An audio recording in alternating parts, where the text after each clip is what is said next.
ఇది only crossing చిల్లయార్ round speed boat 50 minutes 10 minutes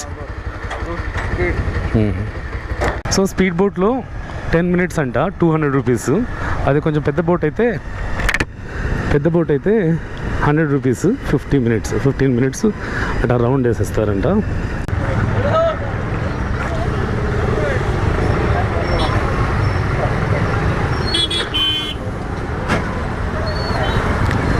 బండ్లు దాంట్లో పెట్టుకొని ఫెర్రీలో పెట్టుకొని అటు సైడ్కి ఇటు సైడ్ తిప్పుతున్నారు. మనం అటు సైడ్ వెళ్దామా చూద్దాం. బైక్ ಎಷ್ಟು 15 rupees. ఫోన్పే ఇదా?